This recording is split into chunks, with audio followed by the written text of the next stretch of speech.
একবার সুবহানাল্লাহ বলেন তো। এই একটু জোরে বলেন না সুবহানাল্লাহ। আমি তাহলে এই একবার দেখতে চাই।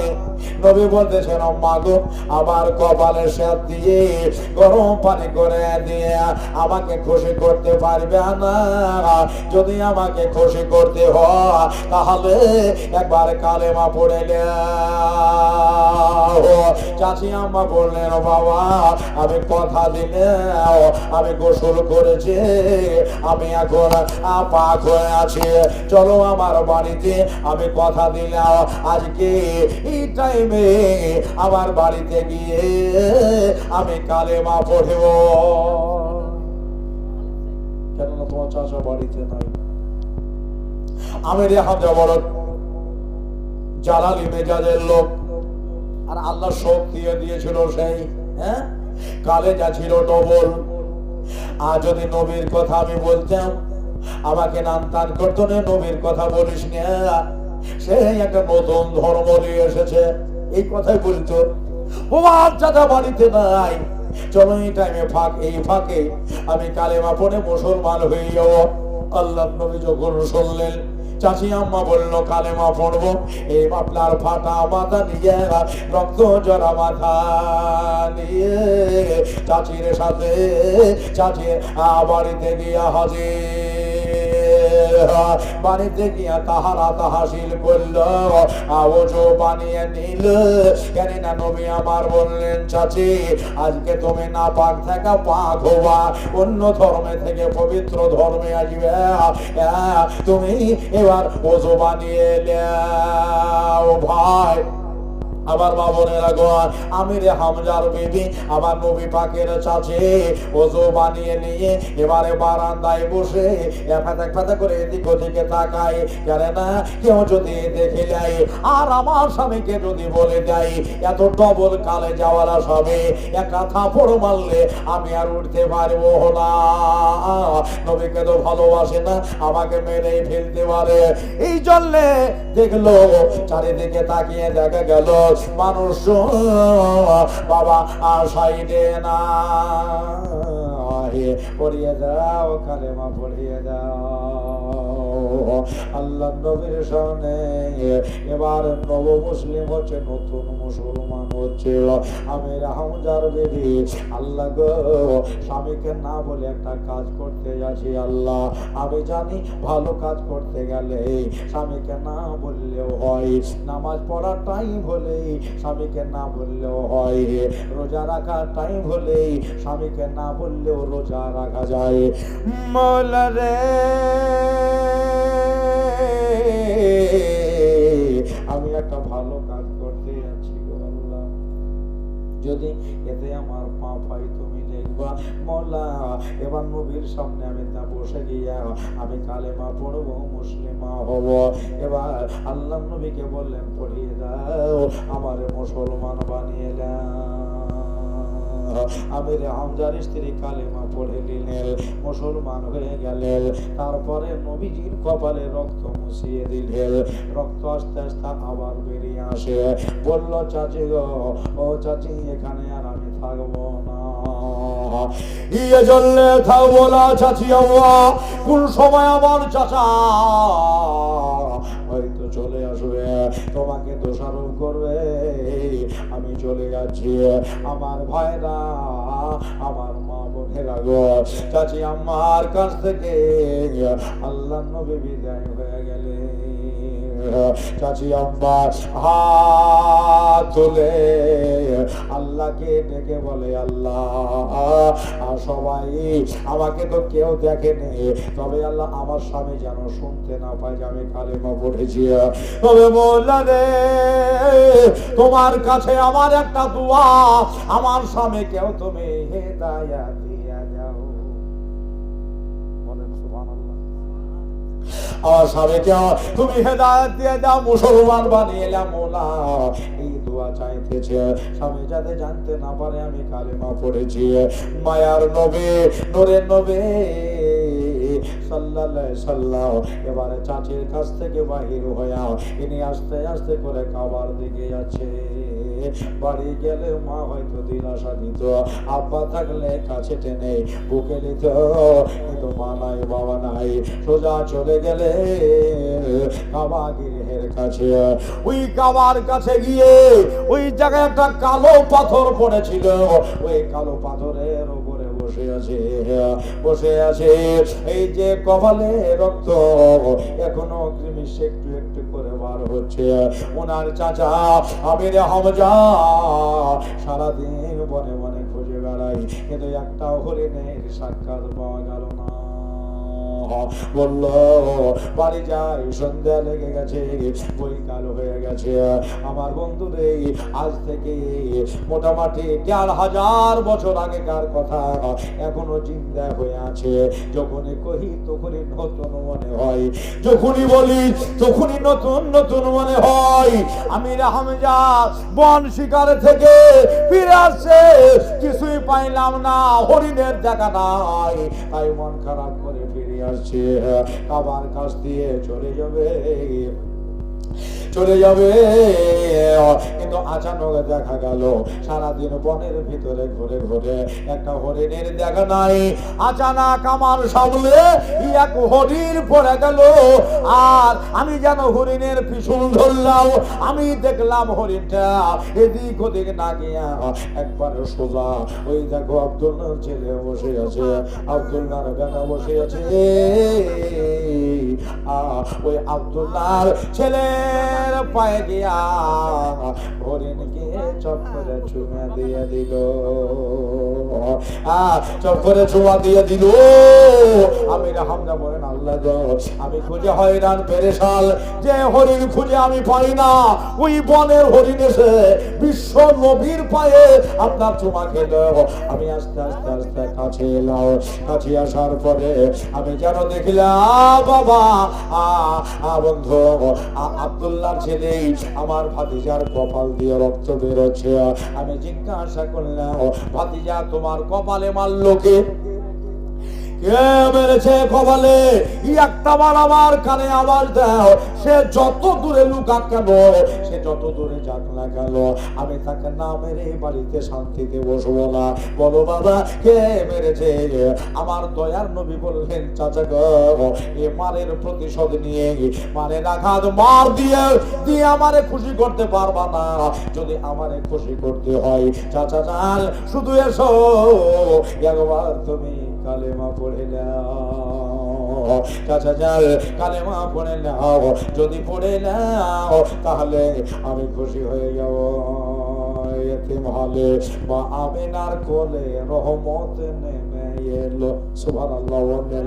এতিম হলে মা আমিনার কোলে রহমত নেমে এলো, প্রসব কালে অসুর ঝরে সেদিন উম্মত বলে কাঁদিল, রহমত নেমে এলো। এতিম হলে মা আমিনার কোলে রহমত নেমে এলো। ডবল কালে যাওয়া হলো পেহেলওয়ান মানুষ, শক্তিবান মানুষ। আমার আমিরে হামজা বলে বাবা আমি তোমাকে বলেছি তোমার কপালে মারলো কে? একটা বার আমার কানে আওয়াজটা দিতে হবে। বললো চাচা। আরে চাচা, আচ্ছা বলো বলো, বলে দাও, না বলে রাগ করবে হে নাকি? কি নাম বলেছেন বলেন? তারে মারবো, খুব খেয়াল। নবী বলেন মারে দাঁত মার দিয়ে হয় না। তাকান তাকান চাচা গো, যদি মা ওই আমারে খুশি করতে হয়, আমারে তুমি ভালোবাসো এই জন্য কথাটা কইছো। যদি নবীর খুশি করতে হয় এসো না একবার কালেমা খানা পড়ে নাও। একবার জোরে বলেন সুবহানাল্লাহ, বলেন না সুবহানাল্লাহ। কালেমা পড়ে নাও, যদি একবার কালেমা পড়ে নাও তাহলে তোমার ভাতিজা খুশি হয়ে যাবে। এবার আমির হামজা নবী পাকের দিকে তাকায়, হাইরে একে মেরেছে, ওকে ধরে মারবো বলছে। নবী খুশি নয়, আমি মারের দাঁত মার দিয়ে লিখে চাই, কিন্তু নবী খুশি লাই। কিন্তু এই কালেমার ভিতরে না জানে কি আছে, নিজের চোখ দিয়ে তাকিয়ে আল্লাহ নবীর দিকে একবার দৃষ্টিপাত করেছে। যেমন দৃষ্টিপাত করা মনে হলো দিন দুনিয়া বদলে গেছে, আমার দিন দুনিয়া আলাদা হয়ে গেল। বলল রে আমি আজকে এই কাবাকে সামনে করে কাবাগের হকে আমি সাক্ষী রেখে কালেমা পড়তে চাই। জোরে বলেন সুবহানাল্লাহ। কালেমা পড়বো ওই কাবাকে সামনে করে নিয়ে একদিনে মিয়া আর বিবি দুজনাই মুসলমান হয়েছিল। কে? হোসেন। সুবহানাল্লাহ। গোলাম হুসাইন 500 টাকা দিয়েছে। আল্লাহ কবুল করো। আমের সোমাবিন। আমার দাদারা, আমার ভাইয়েরা কালেমা পড়ে নিলেন ওই জায়গায়। পড়িলের পরে দাদারা আল্লাহর নবীর সঙ্গে করে নিয়ে নিজের বাড়ি যাচ্ছেন। নবী আমার বলেন, চাচা আপন নিজের বাড়ি নিজেই যাও, আমি আমার বাড়ি চলে গেলাম। কেন না আল্লাহ রসুল এখন চাচার গিরে হেঁটে না, সেখানে না মিয়ার বিবিতে দুজনায় কথা বড় হবে, কথাবার্তা হবে, তারপরে এদের ফাইসালা হবে, তারপরে এনাদের সাথে আমি থাকবো। বন্ধু গো, আমার ভাইয়েরা গো, আমির হামজার ইতিহাসে লেখা আছে আমির হামজা বাড়ি গেলেন খুশি খুশি ভাব, একটু আনন্দ আনন্দ ভাব, কিন্তু একটা দিক দিয়ে মনটা খারাপ। সারাদিন ধরে ঘোরার পরে একটা হরিণকে সম্মুখে পেলাম, বিবিরে বলতাম আনন্দ দিতাম, বিবি একটা হরিণ পেয়েছি, এই কথাটা বলার সুযোগ হলো না, মন এই জন্য একটু খারাপ। আবার আন্দায় বসে নিজের বিবিকে ডাকছে, বিবি রে এসো আমার কাছে এসো। আর বিবি বলছে, কেউ বলে দিল নাকি? কেউ কি দেখে বলেছে নাকি? সাইড থেকে দাদারা আস্তে আস্তে কাছে এলো। কি হলো গো? বলো বিবি আমার কাছে বসে যাও। বসে গেলাম। বিবি এটা নতুন কথা শোনাবো। বলে কি কথা নতুন? বিবি গো, ও বিবি, যাকে আমরা দেখতে পারতাম না, যে ছেলেটার উপরে বুকস রাখতাম, যে ছেলেটাকে দুই নয়ন আমরা দেখতে পারতাম না, ওই ছেলেটা অন্য কেউ নয়, ওটাই হলো আমাদের ভাতিজা জনাবে মুহাম্মদুর রাসূলুল্লাহ সাল্লাল্লাহু আলাইহি ওয়াসাল্লাম। ওই ছেলেটার কপালে একটা আঘাত দেখলাম, দেখে দিন দুনিয়া বদলে গেল। আমার পাড়ায় ছেলে ভাবতাম, নিজের ছেলেকে নিজের কাছে টেনে নিয়েছি, বিবিদের কালেমা পড়েছে, মুসলমান হয়ে গেছি। আর বিবি বলছে আলহামদুলিল্লাহ। আপনারা বলেন সুবহানাল্লাহ। বলছে আলহামদুলিল্লাহ। আমির হামজা বলছে প্রতিদিন কালেমা পড়ার কথা বলি। জমির উদ্দিয়া দেখেন 1000 টাকা, মানে 500 টাকা লগত দিয়ে দিল, আর পরে 500 টাকা দিবে। আল্লাহ জমির ভাইয়ের দান কবুল করো, আমিন সব পাবেন। মা বোনেরা একটু ভালোই দান করেছে, ভিতরে 10,000 পার করে ফেলেছে, আর এমনি 200, 500, 1000 করে আলাদা দিয়েছে। দুইটা শুধু কালাই বাকি আছে, ওটাই বুঝতে পারবো না যে শেষের বেলাতে দুইটা কালাই বাকি ছিল, ও বোধহয় দ্বিতীয় আর পারবে না। দেশের লোকে 5 কেজি করে দিলেও জানো বেড়ে যেত। কোন মা যদি দিত তাও নাকি, যেহেতু সব কালা দিল, আর শেষের বেলাতে দুইটা কালাই বাকি থেকে গেল, 5 কেজি করে দিলে হয়তো না। হ্যাঁ, শুনেন ওয়াজ শুনেন। বললা বিবিরা, প্রতিদিন তুমি বলো মুহাম্মদ সাল্লাল্লাহু আলাইহি সাল্লামের কাছে যেও না, নতুন ধর্ম করতে হবে না, আগে থেকে যেটা করে আসছে সেটা এখন করব। তবে বিবি কালেমা পড়ার কথা বললে, আর তুমি আলহামদুলিল্লাহ কেন বললে? বুঝতে বোধহয় ভুল হয়েছে। আর একবার কহি, বিবি গো, ওরে আমার অর্ধাঙ্গিনী, জীবন সঙ্গিনী, আল্লাহ নবীর কাছে কালেমা পড়ে আমি মুসলমান হয়েছি। আর আবারও বললো আলহামদুলিল্লাহ। এবার বলতেছেন, বিবি দুবারই শুনতে ভুল করে ফেললো, আর একবার কহে দি, আর একবার বলে দি। হাজিরাতে আমির হামজা বললেন, বিবি আমি কালেমা পড়েছি, মুসলমান হয়ে গেছি। বিবি বলতেছেন আলহামদুলিল্লাহ হে রব্বিল আলামিন। এবার ভুল হবে না, ভুল হবে না। বিবি গো তুমি এটা কেন বললে? আর বিবি বলছে আমাকে বোধহয় ভোগা দিয়ে বাহানা দিয়ে কথাগুলো শুনেছে, আর আমি যখন বলবো কালেমা পড়েছে আমাকে বোধহয় পান্তাবে। আমিও বলবো না বেকা হারে তৈরি আছে, তুমি কি করে ভাই কিছু করো। ফিরে কালেমা পড়েছি কসম খোদার, তিনি আল্লাহ কি রেখে দিল, কসম খেয়ে নিলাম। আর বিবি বলতেছেন ওরে আমার প্রাণপণ প্রাণের স্বামী গো, আল্লাহর পরে সেজদার হুকুম থাকলে নিজের স্বামীর পায়ে সেজদা দিতে হতো। আল্লাহ স্বামীকে এত সম্মান দিয়েছে, বিবি স্বামীরে ইজ্জত করবে, সম্মান দেবে, কিন্তু সেজদা দেবে না। আর তুমি বিদেশ থেকে বিবি এনেছো, বিবিকে পাড়ায় ভেবো না, বাড়ির বাতি ভেবো না। আল্লাহ দুজনাকে এক কবরের পোশাক বানিয়েছে। বিবিকেও ভালোবাসো, তাইলে বিবির কাছ থেকে তুমিও ভালোবাসো বাবা। বন্ধুরা নিজের বিবি বলল প্রাণপণ সত্যি কি কালেমা পড়েছে? বলে হয় আমি কালেমা পড়েছি। আমির হামজা বিবি বলতেছেন আল্লাহ মওলা রব, ও আল্লাহ ও আমার হাকিকি রব, তুমি আমার আরজি কবুল করেছো, আমার দোয়া কবুল করেছো। আল্লাহ গো আমি না বলেছিলাম আমার স্বামীরে তুমি হেদায়েত দিয়ে যাও, আমার স্বামী কালেমা পড়েছে, মুসলমান হয়েছে, একদিনে মিয়া আর বিবি দুজনাই আমরা ইসলামে দায়েরে আমরা দাখিল হলে। জোরে বলেন সুবহানাল্লাহ। বিবি বললেন ওরে আমার প্রাণপণ আমিও মুসলমান হয়ে গেছি, আমি কালেমা পড়ে মুসলিমা হয়ে গেছি, এই জন্য আলহামদুলিল্লাহ হে রব্বিল আলামিন বললেন। এরা দুজনাই মুমিন ও মুমিনাত হইল। আমার দাদারা, আমার ভাইয়েরা, আমার মা বোনেরা যারা এখানে এসেছেন নবীর মজলিসে, আমরা এখনো ওয়াজ হবে, নাসিহত হবে, ভালো ভালো তাবর তাবর সুরে রাজারা আছে ওয়াজ করবে, অবশ্যই শুনবে। আমি তো পুরাতন মানুষ, প্রত্যেক বছর এখানেও আসি, ওখানেও আসি, ওখানেও আসি, প্রত্যেকটা জায়গাতে থাকে। হ্যাঁ ভাই দোয়া করবেন আমার জন্য। বক্তা চলে এসেছে না? হ্যাঁ মাশাআল্লাহ। এই দেখেন দেশে একবার যুবক তরুণ তেজস্বী হ্যাঁ এসে বসে আছে, আর মা বোনেরাও শোনার লেগে কান খাড়া করেই আছে।